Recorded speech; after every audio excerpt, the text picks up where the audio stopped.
और प्रत्येक नाड़ी में रोज थोड़ी बहुत गंदगी जमा हो रही है और वो अशुद्धि जमा कैसे हो रही है वो भी मैं आपको बता दे रहा हूँ। और हॉस्पिटल का खर्चा तो आप लोग समझ ही सकते हो। एक बार अगर अच्छे हॉस्पिटल में जाके अगर आप इलाज करवाते हैं, उसे खत्म करने का सिर्फ एक ही तरीका है। ये इतना पावरफुल है कि 72,000 नाड़ियों की सफाई अकेले कर सकता है। कि जब आप फायदा सोच कर करेंगे तो वही फायदा आपको आपके शरीर में आपको देखने मिलेगा।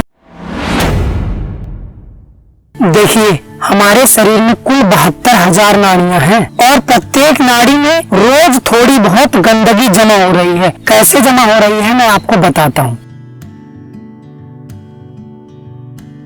वाला है। अगर आपने ध्यान नहीं दिया तो वो गंदगी ऐसे ही बढ़ती रहेगी। तो ये वीडियो देख के समझ लीजिए कि वो अशुद्धि आखिर जमा कैसे हो रही है। और अगर जमा हो रही है डेली, उस पे कंट्रोल नहीं है हमारा, लेकिन अगर जमा हो रही है तो उसे निकालें कैसे। ऐसा क्या करें कि वो रोज अगर जमा हो तो रोज निकाला भी तो जा सकता है। तो मैं इस वीडियो में ऐसी युक्ति बताने वाला हूँ, ऐसा अभ्यास बताने वाला हूँ, जिससे आप अगर उसे करते हो तो आपकी जो रोज अशुद्धि जमा हो जाएगी वो निकल जाएगी। वीडियो के अंत में मैं आपको बताऊंगा कि ये 72,000 नाड़ियां साफ कैसे हो जाती हैं। तो वीडियो में आप रुके रहिएगा, मैं आपको पहले बता रहा हूँ। और वो अशुद्धि जमा कैसे हो रही है वो भी मैं आपको बता दे रहा हूँ। देखिए, आज के समय का जो खाना है वो दाल चावल या कुछ भी जो भी आप खा रहे हो, उसमें कुछ पेस्टिसाइड मिला के उगाया जा रहा है। अगर अनाज है, फल है, उसमें भी कुछ न कुछ केमिकल यूज हो रहा है। बिना केमिकल यूज हुए वो नहीं आ रहा है। देखिए, आप एक सेलिब्रिटी हो तो बात अलग है, तो आप ऑर्गेनिक फार्मिंग करवा के आप वहीं का खाते हो। लेकिन अगर आप एक आम इंसान है तो आप मार्केट से लेते होंगे, और मार्केट में चीजें जहाँ से आती हैं वो होते हैं बल्क में पैदा करने वाले। बल्क में पैदा करने वाले मतलब उन्हें इकट्ठी चाहिए। इकट्ठी पैदा करने के लिए वो केमिकल का यूज जरूर करते हैं ताकि फसल ज्यादा हो सके और ज्यादा से ज्यादा बेच सके वो। तो इसलिए वो केमिकल का यूज, और वही केमिकल हमारे शरीर में पहुंचता है जब हम उसे खाते हैं तो, और उनसे हमारे शरीर में बड़े बड़े रोगों का निर्माण हो जाता है। फिर बाद में इंसान जो है हॉस्पिटल से हॉस्पिटल भटकता रहता है। और हॉस्पिटल का खर्चा तो आप लोग समझ ही सकते हो। एक बार अगर अच्छे हॉस्पिटल में जाके अगर आप इलाज करवाते हैं तो आपको पता ही होगा कि उसका क्या खर्चा आता है। देखिए, मैं ये नहीं कह रहा हूँ कि आप खाना बंद कर दीजिए, लेकिन बिना खाए तो काम चलने वाला है नहीं। लेकिन देखिए, आप पैकेट वाली चीजों को खाना छोड़ सकते हैं, लेकिन आपको अनाज तो खाना ही पड़ेगा जीने के लिए। तो अनाज खाएंगे तो वो जाएंगी अशुद्धियाँ, और जब वो इकट्ठी हो जाएंगी एक दिन में तो वो अपना लक्षण प्रकट करेंगी। फिर आप हॉस्पिटल से हॉस्पिटल भटकेंगे। देखिए, जो भी अशुद्धियाँ आप रोज खा रहे हैं उसे खत्म करने का सिर्फ एक ही तरीका है कि आप एक सांस लेने का तरीका अपना सकते हैं, जिसे नाड़ी शोधन कहते हैं। नाड़ी मतलब जो भी हमारे शरीर की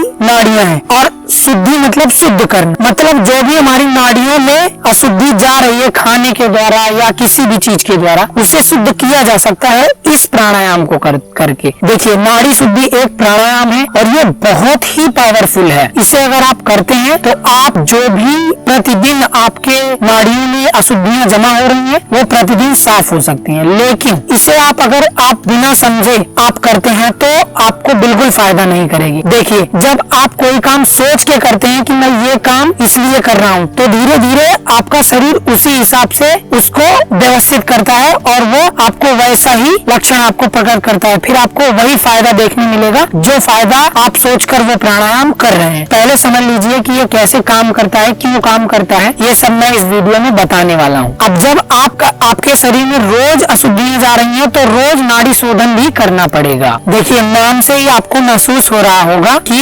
नाड़ी शोधन मतलब ये इतना पावरफुल है कि 72,000 नाड़ियों की सफाई अकेले कर सकता है ये प्राणायाम। अगर इसे ठीक से समझकर सीखकर, तो अगर आप नाड़ी शोधन प्राणायाम ठीक से सीखकर समझकर करते हैं तो आपको बहुत सारे लाभ प्राप्त होंगे। मैं आपको बता रहा हूँ कि क्या क्या आपको लाभ प्राप्त होंगे अगर आप नाड़ी शोधन प्राणायाम करते हैं। क्योंकि जब आप फायदा सोच कर करेंगे तो वही फायदा आपको आपके शरीर में आपको देखने मिलेगा, वो काम भी करेगा उसी हिसाब से।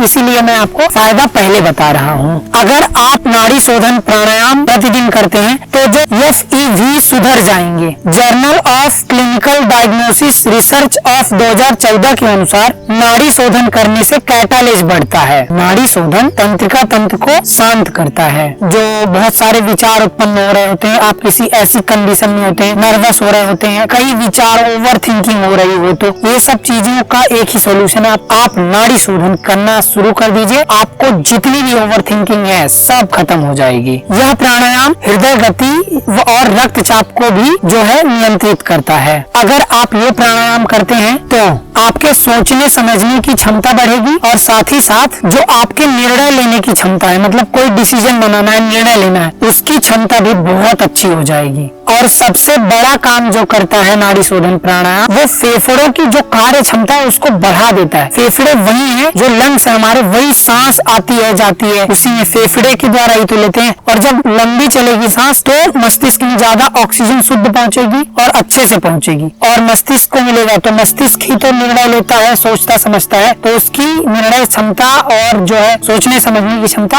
अपने आप बढ़ जाएगी। यह प्राणायाम हमारे शरीर की ईड़ा व पिंगला नाड़ियों को भी संतुलित करता है। अगर आपको नहीं पता कि ये नाड़ियां क्या होती हैं, क्या इनका क्या काम है हमारे शरीर में, तो आप स्क्रीन पर जो वीडियो दिख रही है इसे जरूर देखें। आपको पूरा पता चल जाएगा कि हमारे शरीर में नाड़ियां किस लिए हैं, कितने प्रकार की होती हैं और उनका काम क्या है। देखिए, ये प्राणायाम हमारे सुषुम्ना नाड़ी को भी प्रभावित करता है, जो कि हमारे रीढ़ की हड्डी से जाती है ये सुषुम्ना नाड़ी। आप समझ लो कि इसे कैसे किया जाता है, क्योंकि आप बिना समझे करेंगे तो आपको उतना फायदा नहीं पहुंचेगा। सबसे पहले आप बैठना सीखिए और बैठने के लिए एक ऐसी जगह का चुनाव कीजिए जहाँ पर खुली हवा हो, बिल्कुल एकदम शुद्ध ऑक्सीजन हो, और एक चटाई ले लीजिए या बैठने की कोई भी वस्तु ले सकते हैं, चादर ले सकते हैं, अपने हिसाब से अपने सुविधा अनुसार आप ले सकते हैं। और जब ही ये आसन जब भी करें, या अपने डॉक्टर से पूछ लें, अगर आपको कोई पहले से बीमारी है या कुछ ऐसा है तो आप उनकी देख रेख में करें या डॉक्टर से सलाह लेकर करें। तो आप जब ये करना शुरू करें तो इतनी बातों का ध्यान अवश्य रखें। और देखिए, कोई भी प्राणायाम करने के लिए उचित आसन में बैठकर शरीर की सुविधा के अनुसार, जैसा भी शरीर आपका है उसके हिसाब से सही से बैठना जरूरी है। अगर आपको नहीं पता कि कितनी तरीके से बैठा जा सकता है तो ये जो स्क्रीन पर वीडियो आ रही है इसे आप अवश्य देखें, तब आप ये प्राणायाम करना शुरू करें, क्योंकि बैठना बहुत जरूरी है। देखिए, आप अपनी सुविधा अनुसार, शरीर के अनुसार आप सुखासन में बैठ जाइए या किसी भी आसन में, सिद्धासन, पद्मासन, मैंने इस वीडियो में बताया हुआ है, पहले आप उसे समझ लीजिए। और हाथों को किसी मुद्रा में कर लीजिए, ज्ञान मुद्रा या ध्यान मुद्रा में। ये जो हाथ है आपके इस जगह पर होने चाहिए और आपका शरीर एकदम कंफर्टेबल होना चाहिए, रीढ़ की हड्डी बिल्कुल सीधी होनी चाहिए और आप ऐसे बैठ जाइए। अब जो है बाएं हाथ को ऐसे रखिए, अपने दूसरे दाहिने हाथ को प्राणायाम की अवस्था में लेके आइए। ये दोनों उंगलियां मोड़ लीजिए और इसको ऐसे कर लीजिए, ज्यादा क्यों ना हो, लेकिन वो ऐसा ही क्रम होना चाहिए। शुरुआत में आप थोड़ा थोड़ा कीजिए, 5-10 से शुरू कीजिए और धीरे धीरे जैसे आप पुराने होते जाएं, आप इस प्राणायाम की जो सांसों की संख्या है, रोकने की जो क्षमता है उसे बढ़ाते जाएं, दिन ब दिन रोकने का जो समय है उसे बढ़ाते जाएं। धीरे धीरे चीजें अपने आप बढ़ती रहेंगी अगर आप प्रतिदिन करते हैं तो। आप अभी ये भी समझ लीजिए कि ये प्राणायाम किसे नहीं करना चाहिए।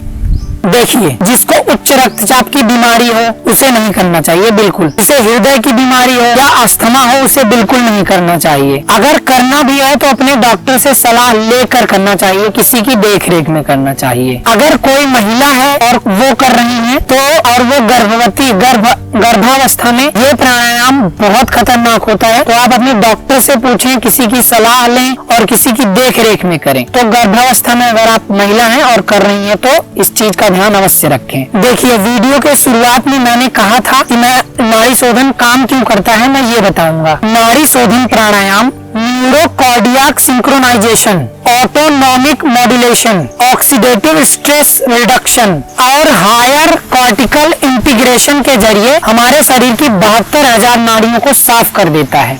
अगर और अधिक जानना हो तो बहुत बड़ी वीडियो बन जाएगी, अगर आप कमेंट करेंगे तो मैं इस पर वीडियो बना दूंगा, लेकिन अभी के लिए मैंने प्रॉमिस किया था कि बताऊंगा कैसे कर देता है, तो मैंने बता दिया। अगर आप ये वीडियो अभी तक देख रहे हैं और आपको वीडियो में दी गई जानकारी अच्छी लगी हो तो वीडियो को लाइक कर दीजिए और चैनल को सब्सक्राइब कर लीजिए। ऐसी वैल्यूएबल चीजें जो आपकी जिंदगी से जुड़ी होंगी, जो आपके हेल्थ से जुड़ी होंगी, ऐसी वीडियो मैं लाता रहूंगा इस चैनल पर, वो आपको मिलती रहेंगी। तो चैनल को सब्सक्राइब रखिए। अगर आप इस वीडियो को अभी तक देख रहे हैं, अब नाड़ी शोधन के बाद अगला जो प्राणायाम है अनुलोम विलोम। अनुलोम विलोम को भी आप समझते हैं, तो आप अनुलोम विलोम आपकी शरीर की सुंदरता को बढ़ाता है। शरीर की सुंदरता मतलब शरीर फिट रहे, तो आप प्राणायाम इसलिए करते हैं ताकि शरीर फिट रहे, और लगातार फिट रहेगा तो उसमें जरूर ही वो अच्छी स्थिति में अच्छा दिखना शुरू हो जाएगा। तो आप ये वीडियो जरूर देखें और अनुलोम विलोम प्राणायाम अवश्य सीखें, जो बहुत काम करता है स्किन के ऊपर, हमारे और डिसीजेज के ऊपर। आप उस वीडियो को देखेंगे तो उसके कई फायदे आपको पता चलेंगे। तो मिलते हैं इसी वीडियो में। वीडियो ये रही, जरूर देखें।